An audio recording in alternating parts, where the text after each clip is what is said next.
September 22nd, 2022. If everyone would please rise for the invocation and the Pledge of Allegiance. I invite you to join with me if you're willing. Gracious Father, we gather tonight to discuss the financial affairs of this county. The resources available are never enough to meet all of the needs, but for what we have been given, we are most certainly grateful. There are always more projects than time to do them, but we are grateful for the time we are given. We see tremendous growth in population and industry, and while it may stretch current capacities, we are grateful for the chance to preserve critical areas while addressing expansion in others.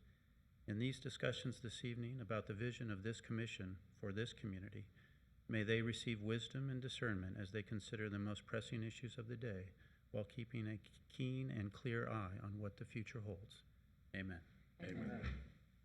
I pledge allegiance to the flag of the United States of America and to the republic for which it stands, one nation, under God, indivisible, with liberty and justice for all.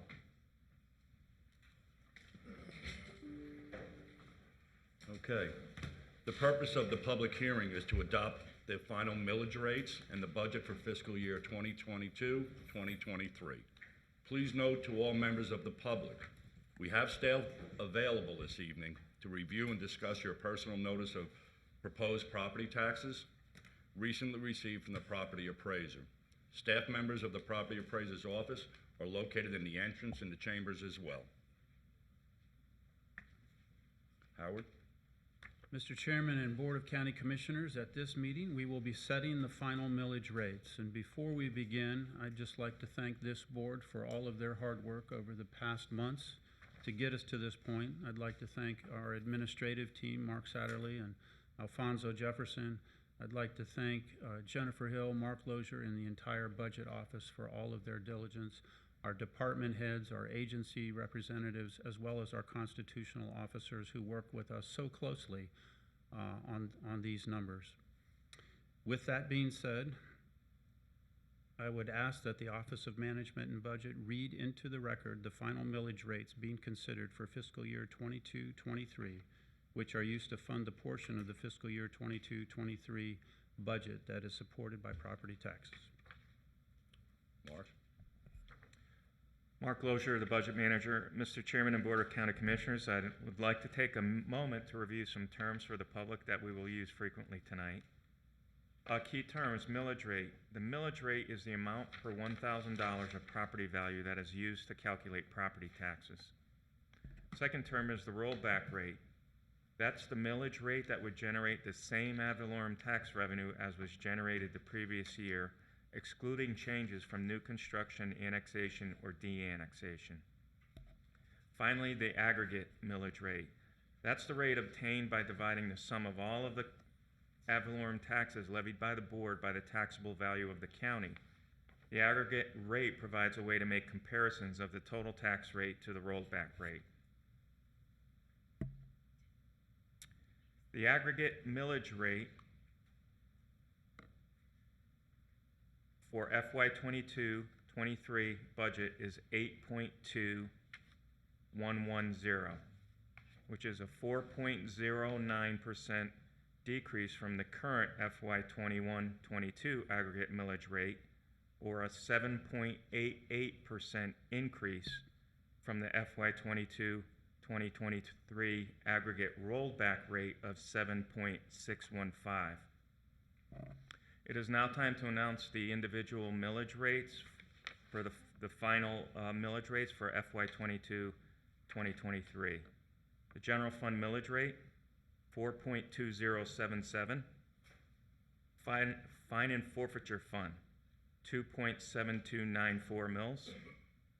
Erosion control zone E, 0.1763 mils. Mosquito control district, 0.1352 mils. Unincorporated services MSTU mills, 0.4300. Stormwater MSTU, 0.4731 mils. Law enforcement MSTU, 0.9103 mils. Parks MSTU, 0.1813 mils. Transit MSTU, 0.1269 mils. and South Hutchinson Island Beach MSTU 0.5400. And as I said before, that calculates into an aggregate millage rate of 8.2110 mils. At this point in time, I'll turn the presentation. The millage rates have been announced back to Director Hill to continue. Thank you, Chair, Commissioners. For the record, Jennifer Hill, Management and Budget Director. The budget that we are looking for the Commission to adopt tonight is $706,423,000, $423,409, which is funded from a variety of funding sources. The focus tonight will be on the $247.7 million that is funded from property taxes. The overall Board of County Commissioners workforce is 882.43 full-time equivalent positions. And the aggregate millage rate, as Mark had just mentioned, is 8.2110 mils. This budget reflects reductions to the millage rates for the Fine and Forfeiture Fund, the Parks MSTU, and the South Hutchinson Island Beach Erosion Control MSTU that decreases the aggregate millage rate by 0.3499 mils. And so, as we are about to wrap up this year's budget process, we look back as to where we started with our board discussions. The budget was first given to the commissioners back on June 24th when the county administrator made his recommendations. Then in July, we had a week where we met for workshops to discuss those budgets in detail. And then 2 weeks ago, we had our tentative budget hearing. And tonight wraps that up with adopting the final millage rates and budgets for the budget year, which is set to start in just over a week on October 1st. And so we make changes throughout the budget process as the original budget requests that come in from the departments are received roughly 6 months ago. And when we first start to develop the budget, we also do so based on our preliminary estimates of property values. Because as I mentioned, we give you the budget on June 24th. We don't get the official certified values till July 1st. So there's some estimates going into the original recommended budgets that as we go through the process, we have to true up to actual. Also, as we go through the process, we become aware of revenues that weren't in the original recommendations, such as some reimbursements for some FEMA funding that we received this year, as well as sometimes we have to move money from one fund to another, as we have done with about $3.1 million in franchise fee revenue between our general fund and our capital projects fund. And all of those things adjust the bottom line of our budget. And so the first recommendation that you saw was $694.8 million, and where we are today is $706.4 million for those reasons. And so during the budget process, we focus not only on the needs of today, but the steps that we must take to prepare ourselves for the future. And projections indicate that St. Lucie County could reach a population of about 600,000 by 2050. And so that rapid growth that we have already been seeing that is expected to continue into the future is a significant challenge for us. And so as we develop these budgets, we keep our eye towards the future so that we can be making decisions so that when that growth comes, we are more prepared to provide the services that additional population will demand. And so the county's budget has gone from $592 million to $706 million over the last 12 years, with a population that has gone from approximately 280,000 to a forecasted 355,000, or an increase of about 750,000 people. Over this time, the budget has increased 19%, while the population has grown by 27%. And today, the county is operating with approximately 100 positions, less than we had back in 2007. For next year, we'll be operating with a workforce that is approximately what it was back in 2005. But over that 18-year time span, our population is projected to have grown by approximately 47% or 113,000 residents. And so this is just to represent that St. Lucie County staff is working smarter and operating leaner and more effectively. And so we mentioned that a big focus of the budget conversations is property taxes, and property taxes in the state of Florida are very complex. The amount of property taxes levied is a formula based on the millage rate and the assessed value, which is then divided by 1,000.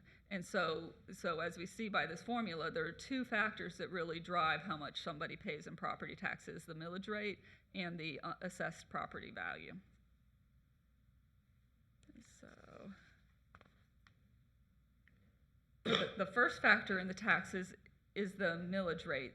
For the current year that we're in right now, the aggregate millage rate levied by all taxing districts in St. Lucie County, not just this board, but the other districts in the county, was an aggregate millage rate of 22.8542 mils. Of that, 8.5604 mils, or about 38%, was levied by this board, and that was to fund the Board of County Commissioners, as well as the constitutional officers, the dependent districts, and our municipal service taxing units.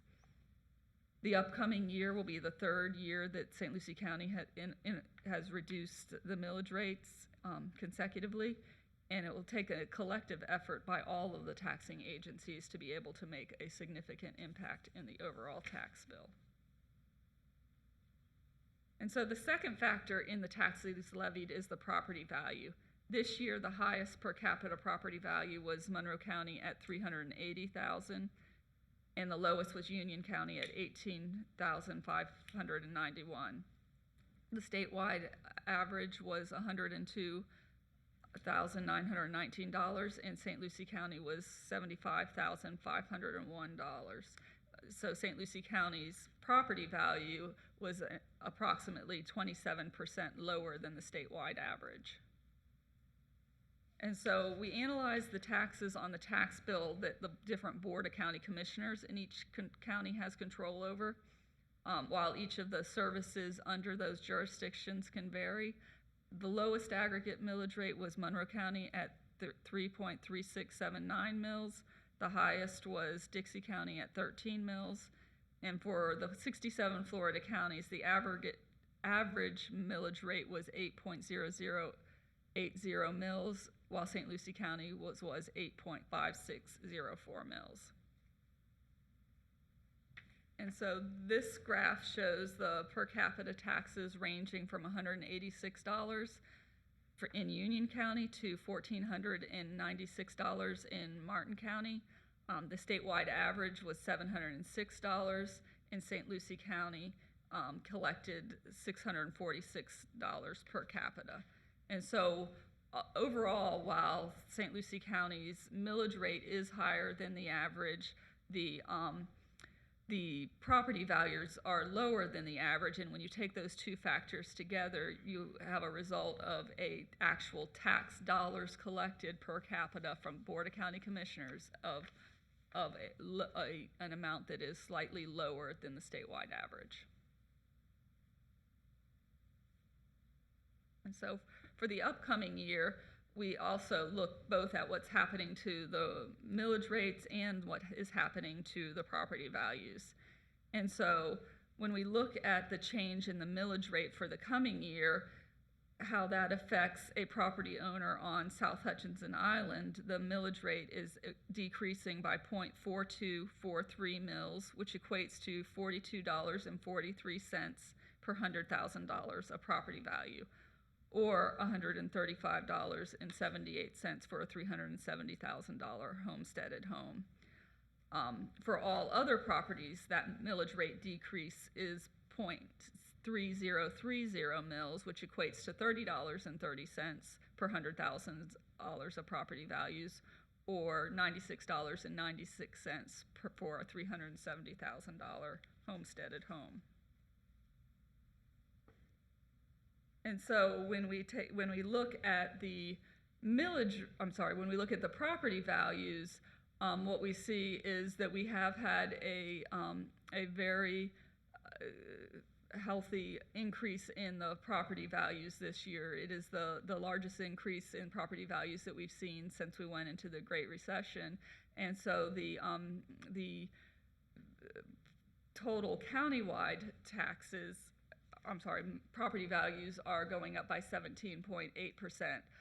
In the city of Port St. Lucie, it is 23.3%. Fort Pierce, 15.3%. The unincorporated area, 10.8%, which brings us to the total countywide of the 17.8%. And so, while our overall property values have increased by 17.8%, the taxable value increases very widely from property to property, as the tax laws in the state of Florida are biased towards long-term residential property owners. Properties that are homesteaded are capped at a 3% increase in property value this year, and as I mentioned, the tax rates are actually going down, and those average tax rates are going down on average of 4.09%. And so when you take the 3% increase in property values and the 4% decrease in tax rate, it actually reflects a decrease in property taxes of about 1.2% for a homesteaded property. Non-homesteaded properties are capped at 10% increase, and the tax rate itself is still going down for those properties. And so when you take the increase in values and the decrease in rate, it averages out to approximately a 5.5% increase to non-homesteaded properties. And then you have the other situations that fall outside of the caps that I just mentioned, and that's whenever there's a change in ownership or control, then the values actually reset, and that can be a substantial increase in value. There's also the not included in those caps is new construction, additions or improvements, or if there's a change in eligibility for exemptions. So those are some of the reasons that somebody might have a property value that goes much higher than the average, which ends up leading them to have a property tax bill that ends up being much higher than the prior year. And so, just as an extreme example, we took a property that would have been purchased at the median home value back in 2013. At that time, the median home value was $111,500. And if that property was put on the tax roll at that property value at the time, and then was limited by the property value caps under the Save Our Homes Amendment for homestead exemptions, then that value would have only gone up substantially over the years, and that's represented by the orange line on this graph. But then the blue line on the graph actually reflects what the market value was doing. And so if today that house were sold and they lost the exemption and it became assessed at the new market value of that home, it would be assessed at the blue line. And so that difference in those property values is where you see a lot of people that end up falling outside of those caps and end up having dramatically different property tax bills. And so I just wanted to point that out as part of this process, because when we do go through this process, it's usually the people that fall in these situations that are kind of the exceptions to what the general public is seeing that end up causing the most concern. And so with that, we are ready to continue on with the meeting. Mr. Chair and Commissioners, as Ms. Hill just said, and as we've talked about probably at every hearing we've had, it is next to impossible to try and explain easily the Florida property tax system. It is set up to be inherently unfair. It has absolutely a bias towards the longer-term property owners. It is mostly approved through referendum, so the voters are the ones who we can look at ourselves in the mirror. But when we talk about the changes that Jennifer just talked about, especially with somebody buying either a new house or maybe moving within the county, the property appraiser's hands are tied. There are just things that they have to follow, and when it's reset, it is reset. And in the market that we have right now, a lot of folks saw a lot of big jumps. So I just want to just share that information. So, Mr. Chair and Commissioners, we are at item 4C on the agenda. Item 4C allows for public comment on the final county budget for the fiscal year 2022-23. Mr. Chairman, we're now ready to accept that public comment. Thank you, Howard. If there's anyone present that wants to address a board at this point, please come forward and address yourself at the podium. Again, this is a public hearing. If anyone from the audience would like to speak to the board, now would be the time.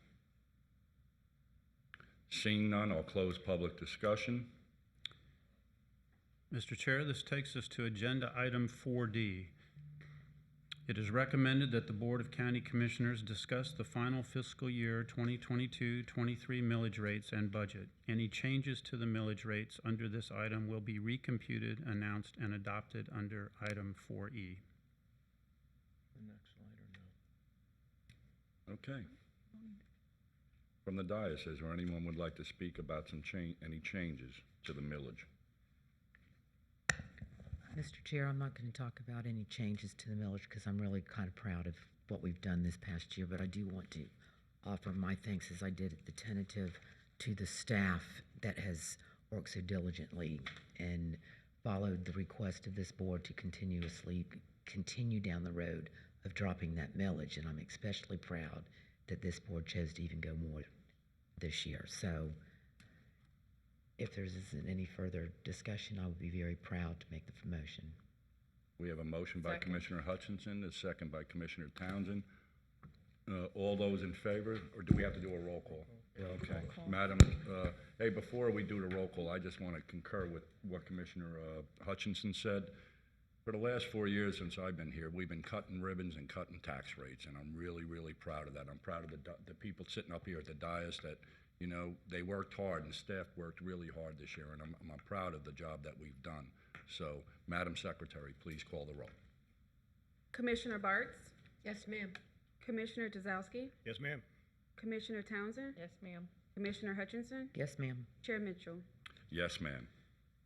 Mr. Chair and Commissioners, and just to be clear, that was for approval of the resolution adopting the fiscal year 2022-2023 final millage rates. That's correct. So that takes us to the last item on the agenda, and we are now ready for the approval of the resolution adopting the fiscal year 2022-2023 final budget of $706,423,409 for all county funds as detailed in the final budget resolution.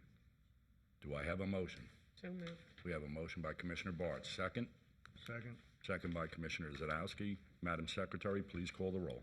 Commissioner Hutchinson? Yes, ma'am. Commissioner Townsend? Yes, ma'am. Commissioner Dazowski? Yes, ma'am. Commissioner Bartz? Yes, ma'am. Chair Mitchell? Yes, ma'am. Now, before I call for adjournment, I just want to take a point of personal privilege. I told my son to watch the public hearing tonight. My son Colin turned 14 today, so I want to wish him a happy birthday. Congratulations. And with that, this meeting is adjourned.